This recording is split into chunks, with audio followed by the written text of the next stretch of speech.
Aujourd'hui, on va s'attaquer à l'une des théories les plus clivantes de la sphère francophone autour de One Piece, la théorie de la boucle temporelle du Mont Corvo.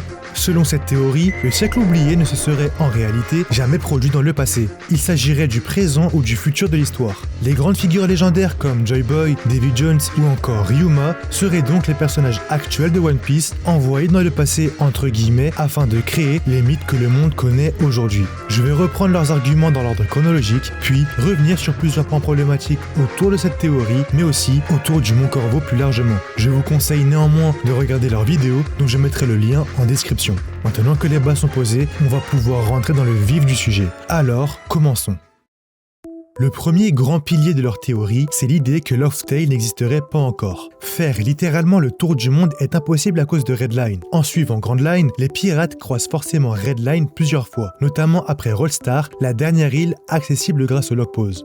À cet endroit, il n'existe aucune issue possible obligeant les navigateurs à faire demi-tour. Laugh Tale serait donc, selon eux, l'île qui permettrait enfin de boucler ce tour du monde. Leur logique est simple. Sur un globe, faire le tour du monde, c'est revenir à son point de départ. Alors, selon eux, Laugh Tale serait donc l'endroit où la fin rejoint le début. Ils posent ensuite une autre question. Comment une île aussi importante aurait-elle pu rester introuvable pendant 800 ans alors que dans One Piece, on peut explorer les profondeurs marines, les îles célestes, voire la Lune? Leur conclusion est donc que Laugh Tale n'existe pas dans le présent, elle existerait uniquement dans le futur. Selon eux, Roger et son équipage auraient donc voyagé dans le futur pour atteindre l'époque de Joy Boy, un monde où Red Line aurait disparu, où All Blue existerait enfin et où le gouvernement mondial ne régnerait plus. Ça expliquerait alors la célèbre phrase de Roger sur Laugh Tale « Nous sommes arrivés trop tôt ».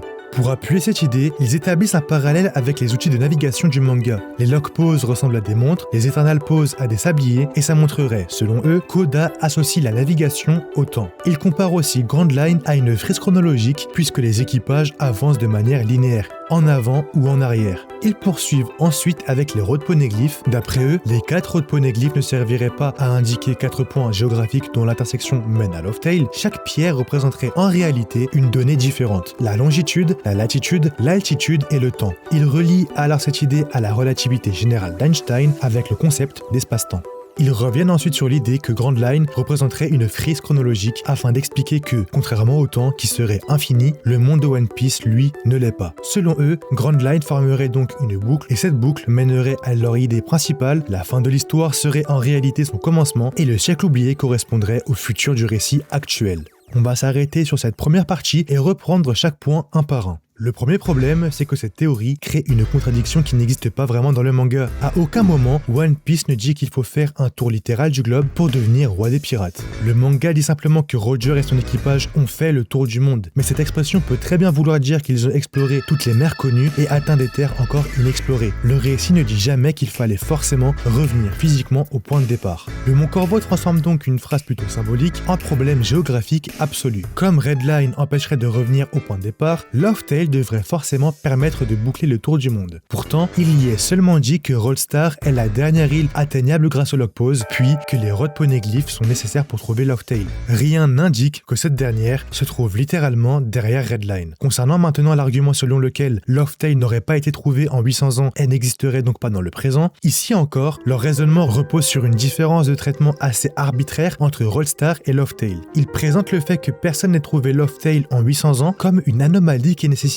forcément une explication extraordinaire, ici le voyage dans le temps. Pourtant, le manga montre déjà qu'une île très importante peut exister dans le présent tout en restant inaccessible pendant des siècles. C'est précisément le cas de Roldstar. Roger le dit lui-même dans le chapitre 966, c'était il y a 13 ans. Nous avons réussi ce que personne n'avait jamais accompli, atteindre la fin des log poses, l'île de Roldstar. Autrement dit, avant Roger, personne n'avait réussi à atteindre Roldstar malgré les îles célestes, l'île des hommes poissons et les technologies de navigation du monde de One Piece. Pourtant, personne n'en conclut que Roldstar n'existerait pas encore. L'île existait bel et bien dans le présent, elle était simplement extrêmement difficile d'accès. Laugh Tale peut donc très bien relever de cette même logique sans avoir besoin d'un voyage temporel. Et c'est là qu'intervient un autre problème. La phrase de Roger « Nous sommes arrivés trop tôt ». À aucun moment, Roger ne dit qu'ils sont arrivés dans une époque qui n'était pas la leur ou qu'ils ont voyagé dans le futur. Dans le manga, cette phrase semble plutôt vouloir dire qu'ils ont découvert Laughtale avant que certaines conditions ne soient réunies, comme la naissance de Poséidon ou d'autres éléments qu'on ignore encore. Et le chapitre 576 ajoute un autre problème à cette idée. Lors de son échange avec Barbe Blanche, Roger propose carrément de lui expliquer comment atteindre Laughtale. Cette scène serait très étrange si Laughtale n'existait pas dans leur époque. Roger parle de l'île comme d'un lieu réel, accessible avec les bonnes indications. Il ne présente jamais Laughtale comme une destination située dans le futur, mais comme une île extrêmement difficile à localiser. Ça renforce l'idée que le mystère de Laughtale repose surtout sur les conditions nécessaires pour l'atteindre. Leur théorie se heurte aussi à un point fondamental. Roger et son équipage ont bel et bien foulé Laughtale. Ils y ont découvert le One Piece, appris la vérité du monde et laissé des témoignages de leur passage. Or, si Laughtale n'existait pas encore, comment Roger aurait-il pu physiquement s'y rendre? La théorie doit donc ajouter un voyage temporel jamais établi clairement dans le récit, simplement pour résoudre une contradiction qu'elle a elle-même créée.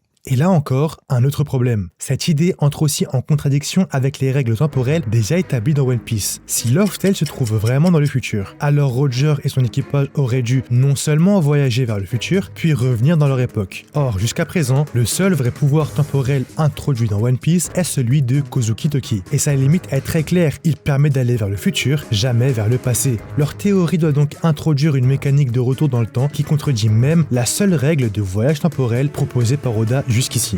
Concernant les Lock Pose et Eternal Pose, leur argument repose surtout sur une interprétation visuelle. Le fait qu'un Lock Pose ressemble à une montre ou qu'un Eternal Pose rappelle un sablier ne constitue pas une preuve narrative d'un lien avec le temps. Ce sont avant tout des objets de navigation inspirés de boussoles et d'instruments maritimes stylisés par Oda pour avoir une identité visuelle propre. Mais le vrai problème arrive avec les road poneglyphes. Cette fois, le manga donne une explication très claire de leur fonctionnement. Au chapitre 818, Inuarashi explique précisément que chaque road poneglyph indique une localisation distincte dans le monde et que c'est l'intersection de ces 4 points qui permet de trouver Laughtale. Le manga va même jusqu'à fournir un schéma illustrant directement ce principe géographique. Transformer malgré ça les road poneglyphes en longitude, latitude, altitude et temps revient donc à réfuter une explication claire déjà donnée par le manga. Revenons-en maintenant à leur théorie. Cette fois, ils parlent des road poneglyphes et notamment du Ryo poneglyph. Pour rappel, il s'agit de l'ensemble des poneglyphes qui, une fois rassemblés, révéleraient la véritable histoire du siècle oublié. Selon eux, le Ryo poneglyph raconterait en réalité l'histoire que nous lisons actuellement, toujours dans cette logique de voyage temporel. Pour justifier ça, ils expliquent que les Mugiwara auraient écrit ces stèles dans le futur, puis les auraient envoyées 900 ans dans le passé. C'est comme ça qu'ils tentent d'expliquer l'existence du siècle oublié. Pour appuyer cette idée, ils utilisent une citation du professeur Clover sur les créateurs des poneglyphes. Était-ce parce qu'ils avaient peur que leur mémoire soit détruite si elles avaient été sur papier? On va s'arrêter tout de suite parce que selon moi, la manière dont les éléments sont présentés ici est très discutable. La citation n'est pas fausse en soi, mais il manque déjà le début de ce que dit Clover. Pourquoi nos ancêtres nous auraient-ils laissé des monuments de pierre pour nous guider vers le futur? Pour l'instant, ça ne contredit pas totalement leur théorie, puisque vous pourriez toujours me dire que ces ancêtres seraient justement les Mugiwara dans le futur. Mais laissez-moi vous lire la suite, qui devient cette fois très intéressante. C'est une preuve qu'ils étaient entourés d'ennemis. En supposant que ces gens aient été tués par des ennemis, cela signifierait que ces ennemis, eux, aient survécu. La suite de la citation pose un vrai problème à leur théorie, parce qu'elle replace les poneglyphes dans une logique historique, pas dans une boucle temporelle. Quand Clover dit que ce peuple était entouré d'ennemis et que ses ennemis leur ont survécu, il parle clairement d'un conflit déjà passé. Clover explique qu'un royaume disparu a laissé derrière lui des traces indestructibles pour empêcher que son histoire soit totalement effacée après sa défaite. En isolant seulement la partie sur le fait de guider vers le futur, ils mettent volontairement de côté tout le contexte qui replace pourtant les événements dans une chronologie historique déjà passée. Ensuite, ils avancent que Roldstar serait en réalité Laughtale mais à la mauvaise époque. Mais cette idée entre déjà en contradiction avec plusieurs éléments explicites du manga. Inuarashi explique au chapitre 818 et 820 que Roldstar et Laughtale sont 2 îles distinctes. Roldstar est présentée comme la dernière île atteignable grâce au Lock Pose classique, tandis que Laughtale nécessite les 4 autres poneglyphes pour être localisés. Le manga sépare donc clairement les 2 lieux. Ensuite, si Laughtale était simplement Roldstar dans le futur, tout le système des road poneglyphes deviendrait inutile. Pourquoi avoir besoin de de 4 pierres indiquant une localisation précise si l'île correspond déjà à un lieu connu du monde actuel. Toute la recherche de Loftail perdrait alors une grande partie de son sens. Maintenant qu'on a traité cette partie, passons à un autre gros morceau, les légendes du passé qui seraient en réalité les personnages du présent. Il pense que les grandes figures historiques de One Piece sont en réalité les personnages que nous suivons actuellement. Joy Boy serait Monkey D. Luffy, Davy Jones serait Marshall D. Teach, et ainsi de suite. Le principal élément qui démontre cette théorie est que l'un des messages centraux du manga repose sur la transmission. La transmission des volontés comme la volonté du Ji, mais aussi cette idée de nouvelle ère et de nouvelle génération, illustrée par exemple avec la génération terrible des 11 supernovas. Depuis le début, Oda insiste sur le fait que les rêves et les idéaux passent d'une génération à l'autre. Goldie Roger transmet sa volonté à la génération suivante, Edward Newgate affirme que quelqu'un héritera un jour de cette volonté, tout le récit repose sur l'idée d'héritage entre générations. Si Luffy devient littéralement Joy Boy, ou si Barbonor devient littéralement Davy Jones, alors on n'est plus dans l'héritage. Passons maintenant point par point sur certains personnages. Le cas de Joy Boy, Nika et Monkey D. Luffy. Là encore, le manga parle surtout d'héritage, pas d'identité littérale. Luffy est montré comme celui qui hérite de la volonté de Joy Boy et de l'image de Nika, pas comme quelqu'un qui serait littéralement ces mêmes personnes. One Piece insiste justement sur le fait que certaines figures deviennent des symboles à travers les époques. Le culte de Nika existait déjà des siècles avant la naissance de Luffy, notamment chez les esclaves et les boucaniers. De la même manière, Joy Boy est présenté comme une figure historique du passé, liée au poneglyphe et à une promesse faite à Poséidon, etc. Le Mont Corvo transforme donc des parallèles symboliques en identité littérale, alors que One Piece fonctionne justement à l'inverse, les nouvelles générations reprennent le flambeau des anciennes sans être les mêmes personnes. Quant à la citation de Vegapunk qu'ils utilisent, le même Luffy au chapeau de paille qui avait attiré l'attention de Kuma était Nika, le dieu du soleil, elle est encore une fois interprétée de manière assez biaisée. La raison pour laquelle Vegapunk dit ça, c'est que Kuma voyait déjà en Luffy quelque chose qui ressemblait à ses croyances autour du dieu du soleil, sans même savoir que Luffy avait mangé le fruit de Nika. Il voyait en Luffy l'espoir qu'il avait transmis à Bonnie, l'idée qu'un jour quelqu'un viendrait les libérer.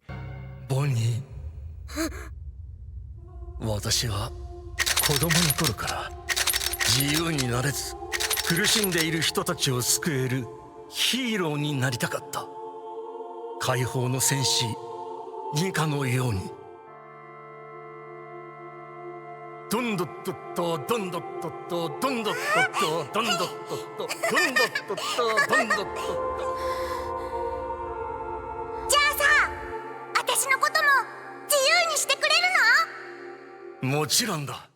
Ces paroles ont surtout un rôle dramatique et symbolique. Elles montrent que Luffy devient progressivement une figure d'espoir, pas qu'il serait littéralement le Nika originel. Pour Marshall D. Teach et Davy Jones, là encore, le manga fonctionne beaucoup plus sur l'idée d'héritage que sur l'identité littérale. Avant tout, dans les passages utilisés par le Mont Corvo eux-mêmes, il est question de la lignée Davy qui doit survivre. Ça implique forcément que Davy a déjà existé avant les événements actuels, puisqu'il a des descendants. Avoir une descendance issue d'un personnage qui n'existe pas encore pose déjà un vrai problème. Le manga insiste constamment sur le fait que Marshall D. Teach appartient à une nouvelle génération héritant de volontés anciennes. Son nom même contient le Ji, symbole central de la transmission de volonté dans l'œuvre. Enfin, quand ils utilisent les paroles d'Imu pour dire qu'il identifie Luffy et Teach comme étant littéralement Joy Boy et Davy Jones, l'interprétation me paraît excessive. Imu semble surtout chercher à identifier les nouvelles figures capables de reproduire les événements du passé et de s'opposer à lui. Ça ne signifie pas que Teach est littéralement Davy Jones, mais plutôt qu'il pourrait représenter dans sa génération une figure similaire ou un héritier de cette volonté. Et narrativement, ce n'est pas du tout la même chose. Pour Zoro et Ryuma, il y a un élément très simple qui pose problème, Shusui. Le manga explique que Shusui est devenu une lame noire grâce aux nombreux combats menés par Ryuma. Or, lorsque Zoro récupère l'épée à Thriller Bark, Shusui est déjà une lame noire depuis des siècles. Ça signifie que Ryuma a déjà vécu son histoire et transformé sa lame bien avant la naissance de Zoro. Le problème est évident, si Zoro était Ryuma, alors il aurait noirci Shusui après ses futurs grands combats. Pourtant, dans leur théorie, Zoro récupérait Shusui après être retourné dans le passé et s'être installé à Wano. Chronologiquement et narrativement, ça ne tient pas. Là encore, le parallèle entre Zoro et Ryuma fonctionne surtout comme un héritage. Ryuma représente le sabreur légendaire du passé, tandis que Zoro est celui qui marche sur ses traces et qui hérite symboliquement de cette volonté.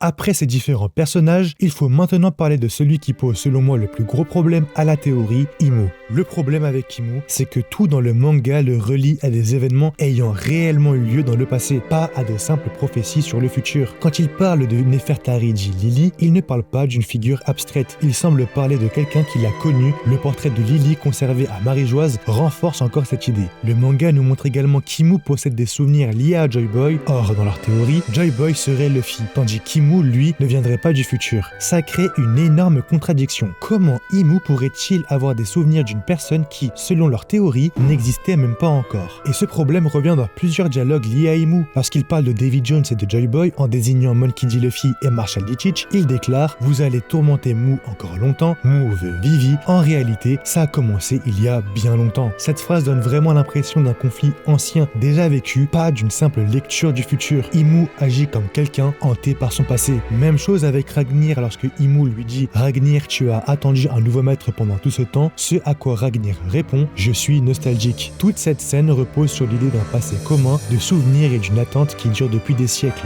Le manga les présente donc comme des êtres liés à Joy Boy, Nidog et leur époque, pas comme de simples témoins attendant des personnes qui n'existeraient pas encore. Encore une fois, tout ça rejoint le thème central de One Piece, les volontés traversent les générations et réapparaissent à travers de nouveaux individus. Luffy n'est pas littéralement Joy Boy, il est celui qui hérite de cette volonté. Et c'est précisément cette idée de transmission qui donne tout son sens au conflit entre Imu et la nouvelle génération et enterre une bonne fois pour toutes la théorie de la boucle temporelle. Maintenant qu'on a débunk la théorie du Mont Corvo, je pense qu'il faut quand même revenir sur leur place dans la communauté francophone de One Piece. Personnellement, j'ai un problème les concernant, c'est qu'ils puissent signer des mangas de One Piece en leur nom. Pour vous, ça pourrait paraître anodin en disant que bon, ça reste un bout de papier sur lequel on inscrit un nom. Mais personnellement, c'est pas un geste que je trouve anodin. Et encore, je comprendrais que d'autres personnes, Koda, puissent signer des mangas de One Piece, comme des acteurs qui orbitent autour du produit One Piece, dans le sens où un seiyuu, c'est-à-dire un doubleur de One Piece, peu importe la langue, je comprendrais qu'ils puissent signer un manga de One Piece, ou sinon des éditeurs de One Piece. Vous voyez, des acteurs qui impactent le produit One Piece, qui travaille sur le manga ou sur des adaptations dérivées comme l'animé, comme des animateurs. Par exemple, des animateurs qui signeraient des tomes de One Piece, pareil, je comprendrais un peu plus. Mais là, le Mont Corvo qui reste des youtubeurs, je dis pas ça de manière péjorative, mais ça reste des youtubeurs, des analystes du manga, c'est pas vraiment des acteurs, ils ne participent pas à la création du manga, ni l'adaptation dérivée du manga, donc je ne comprends pas du tout le move du coup de signer un tome de One Piece. Pour moi ça donne un peu un aspect mégalomane, un peu de comparaison avec Oda, qui est un peu le même niveau que lui, alors que, enfin les mecs pas du tout. Je sais pas s'il y a même d'autres youtubeurs qui ont fait la même chose avec d'autres mangas, parce que je parle de One Piece, mais ça peut être pour aussi n'importe quelle autre œuvre. Franchement, pour moi ça me paraît complètement dingue. Et pour revenir sur le fait de parler de mégalomanie et de comparaison avec Oda, je vais revenir aussi sur un problème qu'il y a avec les fans du Mont Corvo. Parfois, il y en a qui peuvent dire que le Mont Corvo ferait mieux qu'Oda. Qu'Oda, c'est une fraude et que les idées de Mont Corvo seraient mieux. Sur ce point-là, je pense que vous ne vous rendez pas compte que c'est la différence d'être un auteur d'une œuvre et être youtubeur. Et je me mets dans le sac, moi aussi, et d'autres youtubeurs, que ce soit dans One Piece ou autre. Je pense que vous vous rendez pas compte. Parce que être un auteur, c'est pas uniquement avoir toutes les cartes en main, tirer des conclusions ou autre à partir de ça. Non. Le plus important dans une œuvre, c'est les bases. Donc ça compte les personnages, leurs enjeux, leur personnalité, l'environnement dans lequel les personnages vont évoluer, leurs objectifs, le déroulement de l'histoire, etc. Ça, les mecs, c'est le principal d'une œuvre. Par exemple, Luffy, le protagoniste, il va rester tout au long de l'œuvre. C'est-à-dire que si tu ne le construis pas correctement, toute ton œuvre, après, elle va en pâtir, elle va souffrir du personnage. Et du coup, c'est la partie la plus complexe de l'œuvre. Et en tant que youtubeur, analyste ou autre, c'est pas des problématiques qu'on a. C'est-à-dire que moi, par exemple, si je fais une théorie demain, j'ai toutes les cartes en main et j'ai juste à moi tirer des conclusions. C'est extrêmement simple. En plus, concernant Oda, ça fait plus de 25 ans qu'il écrit One Piece. Donc il faut se souvenir des différents enjeux des personnages. Il faut aussi réussir à surprendre tes lecteurs. Donc déjà la narrative comme quoi Mont Corvo serait potentiellement meilleur qu'Oda, pour le coup je vous arrête tout de suite, c'est pas le cas. C'est pas le cas. Surtout quand on parle de l'auteur qui a construit l'une des meilleures fictions de tous les temps. Je pense que le Mont Corvo c'est encore loin de son niveau. Pour revenir sur le Mont Corvo, il y a un autre point que je trouve assez dérangeant, c'est le fait qu'il puisse tromper la réalité des gens concernant le manga. Ce qui est mauvais, c'est pas nécessairement de faire des théories. Moi-même j'adore en faire, tout le monde en fait. Mais moi le souci que j'ai, c'est quand tu crées une théorie et que tu analyses toute l'œuvre via ce prisme-là. Comme on l'a vu tout au long du debunk de la théorie du Mont Corvo, il y a beaucoup de points que le Mont Corvo n'évoquait pas. Par exemple, la volonté du Ji, c'est quelque chose qui est pourtant l'un des mystères les plus prédominants dans l'œuvre. C'est-à-dire qu'on en parle depuis Drum, les mecs, ça fait extrêmement longtemps. C'est l'un des mystères dont on nous parle en plus encore récemment, avec Imu, avec Rosinante, avec Doflamingo, avec Trafalgar Law, avec Ace, le flashback avec Sabo. C'est vraiment un point qui est fondamental dans l'œuvre et pourtant, ils le mettent totalement de leur théorie, parce qu'ils savent pertinemment que ça ne va pas dans le sens de leur théorie. Et du coup, j'ai un peu un souci avec ça, c'est de créer des théories, mais de manipuler tout ce qui est raconté dans le manga. Vous voyez ce que je veux dire? C'est-à-dire que tu vas tronquer ce que raconte vraiment le manga pour aller dans ton sens, pour raconter ce que tu veux, pour faire dire au manga ce que tu veux qu'il dise. J'ai un souci avec ça, je trouve que c'est pas pertinent, surtout quand tu te dis fan de l'œuvre. Et il y a un dernier point que je voulais évoquer concernant la théorie elle-même. Comme je l'ai évoqué tout au long de la vidéo, elle est impossible. La théorie, c'est impossible qu'elle soit véridique, mais je pense pas que le Moncorvo soit bête. Je pense qu'il y a eu beaucoup de contradicteurs, comme moi et d'autres. Je pense qu'ils les ont vus, ces messages-là. Du coup, je pense qu'ils savent que leur théorie n'est pas possible. Sauf que du coup, je trouve ça assez malsain d'utiliser une œuvre dont tu es fan pour créer une théorie qui, tu sais pertinemment, va faire des vues tout en tronquant le discours du manga. C'est un peu gros comme terme, mais je trouve ça un peu immoral parce que tu crées des attentes chez des lecteurs, chez des spectateurs sur quelque chose qui ne va jamais arriver. Il y a beaucoup de gens qui sont fans de la théorie et qui du coup vont forcément être déçus parce que la théorie ne va jamais, mais jamais arriver. Donc ouais, après c'est mon avis les mecs, si vous n'êtes pas d'accord, n'hésitez pas à vous exprimer dans les commentaires, mais n'insultez pas le Moncorvo ou autre, c'est absolument pas le but. Enfin bref, si la vidéo vous a plu, n'hésitez pas à vous abonner, à liker la vidéo et à la commenter. Restez polis s'il vous plaît, et moi je vous dis à une prochaine vidéo. Bref, bisous tout le monde.